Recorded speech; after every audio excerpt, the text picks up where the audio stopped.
Hi viewers, welcome to our channel. ప్రస్తుతం మనతో పాటు సీనియర్ జర్నలిస్ట్ దామ బాలా సార్ ఉన్నారు. వారితో మాట్లాడదాం. నమస్కారం సార్. నమస్తే. సార్, నగరిలో రోజా గారికి షాక్ తగిలింది సార్. అంటే నగరి లో ఉన్న 5 మండలానికి చెందిన 10 మంది వైసీపీ నేతలు, ముఖ్య నేతలు అందరూ కూడా టీడీపీలోకి షిఫ్ట్ అయ్యారు. అయితే రోజా గారి ఓటమికి ఇది మొదటి స్టెప్ అని చాలా మంది అభిప్రాయపడుతున్నారు. అసలు ఏం జరిగింది, మరి ఇది రోజా గారు ఎలా డీల్ చేస్తారు?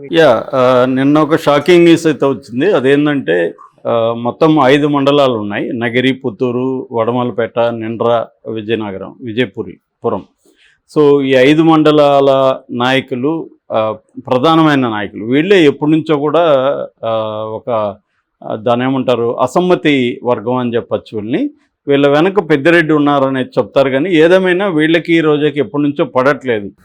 సో ఆ మధ్య కూడా వీళ్ళందరూ కలిసి తాడేపల్లి వెళ్ళి జగన్ కలవడానికి ట్రై చేస్తే జగన్ కలవలేదు.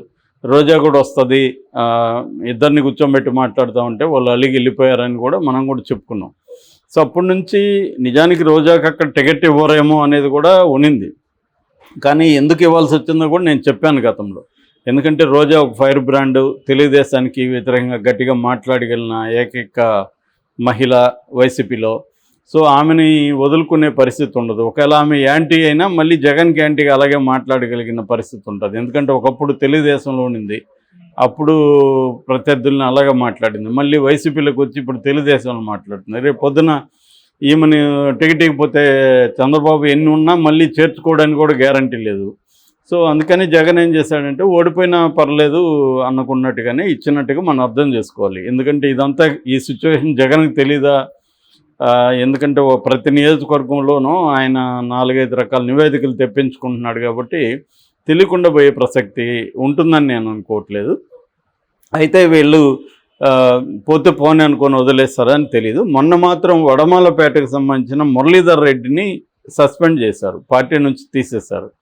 సో ఈ నేపథ్యంలో నిన్న ఒక డ్రాస్టిక్ స్టెప్ తీసుకున్నారు.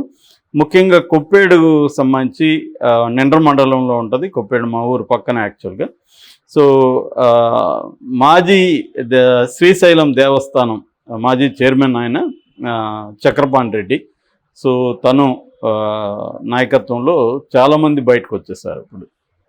అట్లాగే వడమాలపేట జడ్పీటీసీ ఇందాక చెప్పిన సస్పెండ్ అయిన మురళీధర్ రెడ్డి అతను వచ్చాడు.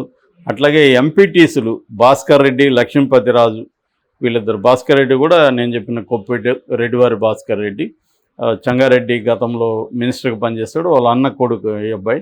సో తను కూడా బయటకు వచ్చేసాడు. దాని తర్వాత లక్ష్మీపతిరాజు, అక్కడ చిత్రే కమ్యూనిటీ కూడా గణనీయమైన సంఖ్యలో ఉంటుంది. గతంలో కూడా చిత్రే కమ్యూనిటీ నుంచి కూడా అక్కడ ఎమ్మెల్యేగా ఎన్నికైన వాళ్ళు ఉన్నారు.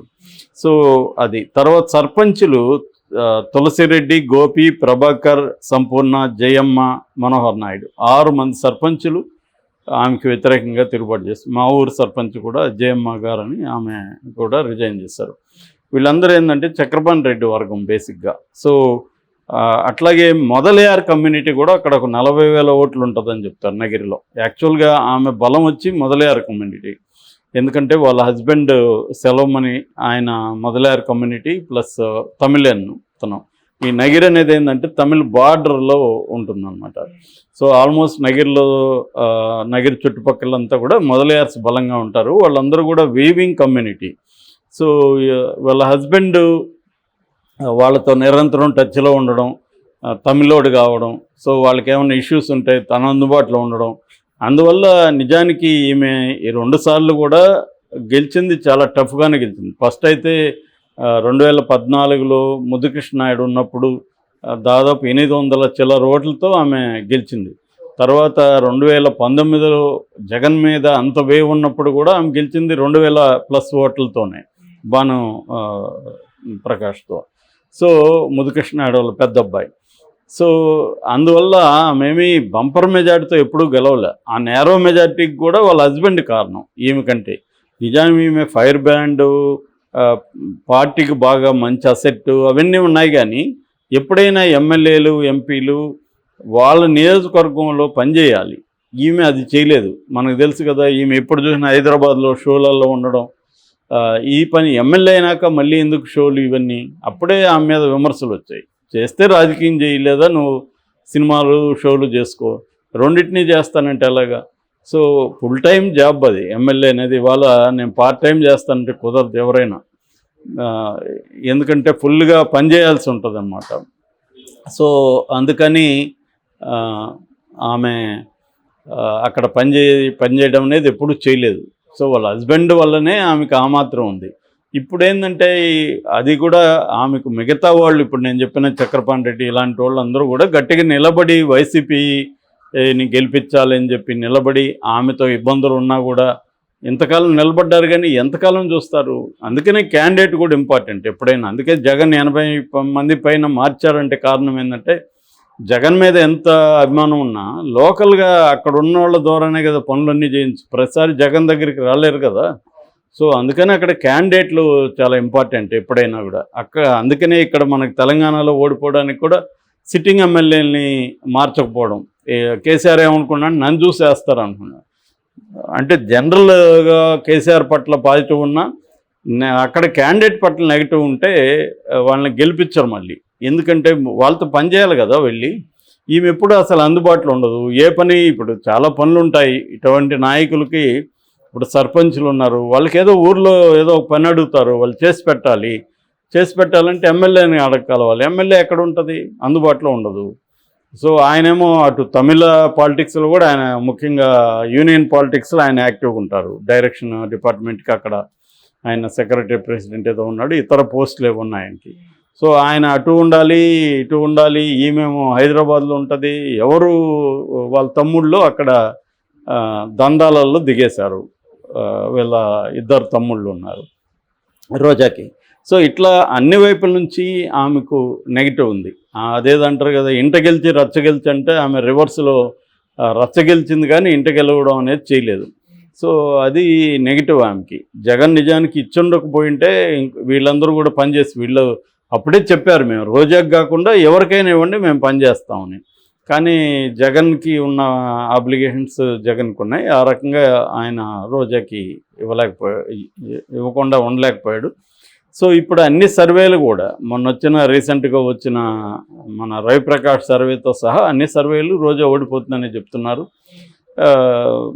వీళ్ళు రావడం అయితే పెద్ద ఇబ్బంది. ఎందుకంటే వీళ్ళు ఇప్పుడు తెలుగుదేశానికి వెళ్ళిపోయారు. తెలుగుదేశం క్యాంపెయిన్ చేస్తారు వీళ్ళు, అందులో కసిగా వీళ్ళు వర్క్ చేస్తారు. ఆల్రెడీ ఆమె ఇప్పుడు క్యాంపెయిన్ చేస్తున్నా కూడా ఎవరు నోన్ లీడర్స్ లేరు ఆమె దగ్గర. రెండోది ఏంటంటే ఒక ఊరికి ఆమె రాగానే ఆ ఊరిలో ఉన్న వైసీపీ నాయకులే చల్లగా జారుకుంటున్నారండి ముందుగానే, ఈమెతో ఎందుకులే మొహమాటం అని. అట్లాంటి ఒక నెగిటివ్ని ఆమె మూటగట్టుకున్నది. అది పెద్ద తప్పు, అది స్వయంకృత అపరాధం అని చెప్పాలి. నిజానికి నగిరి నియోజకవర్గంలో వైసీపీకి మంచిగా ఉంది, జగన్కి అనుకూలంగా ఉంది. మొన్న కూడా కొంతమంది వీడియోలు పెట్టారు లోకల్గా. ఖచ్చితంగా జగన్ పట్ల పాజిటివ్ ఉంది, కానీ రోజా పట్ల నెగిటివ్ ఉంది. జనాలు ఒకవేళ ఓట్లు వేయాలనుకున్నా అక్కడ ఓట్లు వేయించే వాళ్ళు ఎవరు? ఇటువంటి నాయకులే కదా, ఈ సర్పంచులు ఎంపీపీలు. వీళ్ళు వేయించాలి. వీళ్ళు అడ్డం తిరిగితే ఎలా పడతాయి ఓట్లు? సో ఇది మేజర్ ప్రాబ్లం. సో కాబట్టి రోజా గెలుపు కష్టమే అనే అదే మనకి అర్థమవుతుంది. ఎందుకంటే అది ఆమె ఎప్పటి నుంచో ఉంది, వ్యతిరేకత ఉంది. దాన్ని సరిదిద్దుకోవడానికి ఆమె ట్రై చేయకుండా ఎంతసేపు వాళ్ళని కూడా విమర్శిస్తూ ఇది చేస్తుంది తప్ప కనీసం వాళ్ళతో మాట్లాడి కూర్చోబెట్టుకొని మాట్లాడి వాళ్ళకి ఏం కావాలి, ఇది రెగ్యులర్గా పొలిటీషియన్స్ చేసే పని. ఎప్పుడైనా కూడా అసంతృప్తివాదుల్ని వాళ్ళని కూర్చోబెట్టుకొని మన వైపు నుంచి జరిగిన తప్పులకి సారీ చెప్పి ఇక మీద జరగదు, ఇప్పుడు ఏం కావాలి చెప్పండి మీకు అవన్నీ అని చెప్పి మాట్లాడుకొని చేయాలి. అదేమీ చేసుకోకుండా నాకు జగన్ అండ ఉంది కదా అని రెచ్చిపోతే జగన్ ఉండొచ్చు, ప్రజల అండ కూడా ఉండొచ్చు, కానీ ఆ ప్రజల్ని ఓట్లు వేసే ఒక మెకానిజం చాలా ఇంపార్టెంట్.